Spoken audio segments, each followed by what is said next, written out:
Hello dear students, welcome back to my channel Edu Colours. आज हम इस video में क्लास 6 की हमारे अतीत भाग 1 की वर्कशीट करेंगे 19। और ये वर्कशीट बच्चों आपको 4 तारीख को मिलेगी, 4 दिसंबर को। इस वर्कशीट में हमें पढ़ना है अध्याय 7 नए प्रश्न नए विचार, यानी कि हमें बुद्ध की कहानी के बारे में जानना है। बुद्ध कौन थे? यानी कि गौतम बुद्ध।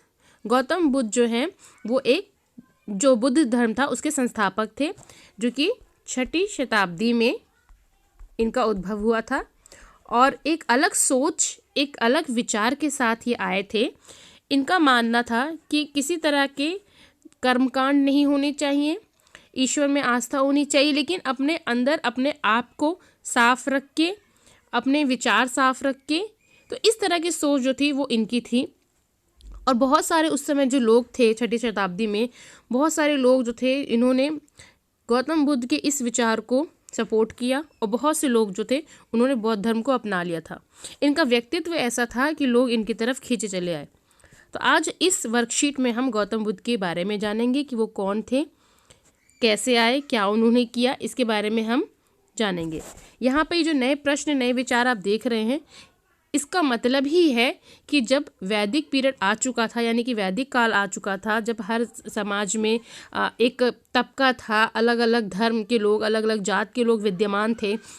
वो ऐसे समाज में नए प्रश्न लाना, नए विचार लेके आना बहुत बड़ी बात थी। बहुत से लोगों ने गौतम बुद्ध के इस विचारों को सपोर्ट किया, उनका सम्मान किया और उनके अनुयायी हो गए। चलिए हम इस वर्कशीट में पढ़ते हैं गौतम बुद्ध के बारे में। बौद्ध धर्म के संस्थापक सिद्धार्थ थे, जिन्हें गौतम के नाम से भी जाना जाता है। यानी इनका बचपन का नाम क्या था? सिद्धार्थ। उनका जन्म लगभग 2500 साल पहले हुआ था। ठीक है, 2500 साल पहले गौतम बुद्ध का जन्म हुआ था। युवावस्था, यानी कि जो वो यंग थे, युवावस्था में ही ज्ञान की खोज में उन्होंने घर के सुखों को छोड़ दिया और अनेक वर्षों तक घूमते रहे। उन्होंने बोध गया बिहार में एक पीपल के पेड़ के नीचे कई दिनों तक तपस्या की। उसके बाद उन्हें वहां पर ज्ञान प्राप्त हुआ। यानी कि जब वो घर से निकले तब वो यंग थे, बहुत अच्छा रईस थे, पैसे वाले थे, राजा थे, लेकिन उसके बावजूद भी इन सारी चीज़ों को छोड़कर वो आगे बढ़े। और उसके बाद फिर उन्होंने ज्ञान की तलाश में वो कई सालों तक बोध गया बिहार में एक पीपल का पेड़ था, वहाँ पर उन्होंने तपस्या की। उसके बाद जाके उनको ज्ञान की प्राप्ति हुई। इसके बाद ही वो बुद्ध कहलाए, इससे पहले वो सिद्धार्थ कहलाते थे। ठीक है, यहाँ से वे सारनाथ गए, यानी कि जो वाराणसी है उसकी बात हो रही है। सारनाथ गए, वहाँ पर उन्होंने पहली बार वहाँ पर उपदेश दिया, यानी कि उन्होंने अपना पहला उपदेश कहाँ दिया? सारनाथ में। कुशीनारा उत्तर प्रदेश में मृत्यु से पहले का शेष जीवन उन्होंने लोगों को शिक्षा देने में व्यर्थ किया।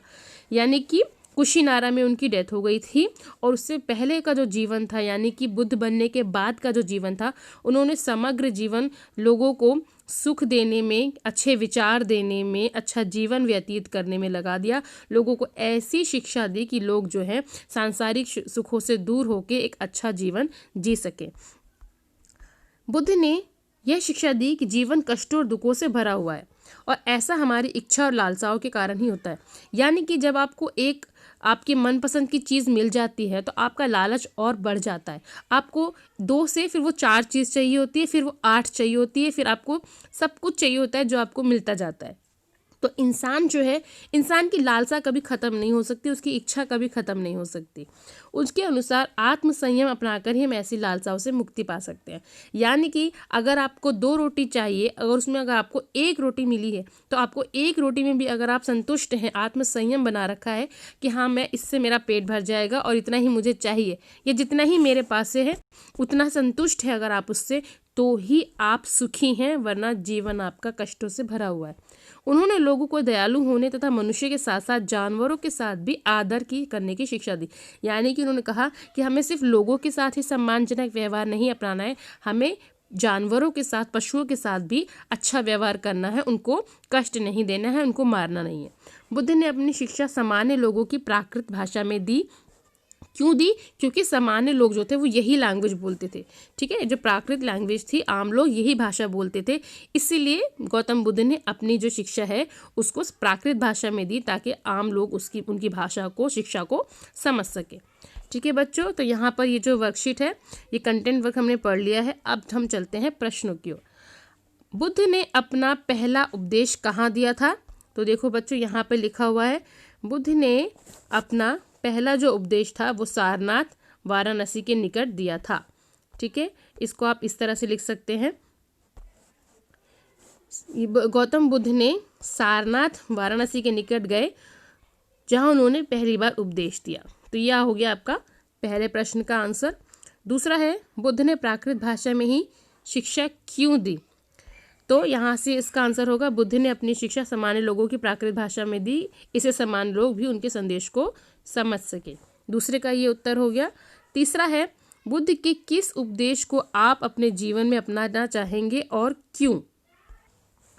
तो इसका उत्तर होगा कि हम बुद्ध के आत्मसंयम वाले उपदेश को अपनाना चाहेंगे, क्योंकि हम इसलिए आत्मसंयम वाले उपदेश को अपनाना चाहेंगे क्योंकि इंसान के अंदर जो लालसा है, जो इच्छा है, जो कभी खत्म नहीं होती, उससे हमें मुक्ति मिल जाएगी और हमारा जो जीवन है वो सुखी हो जाएगा।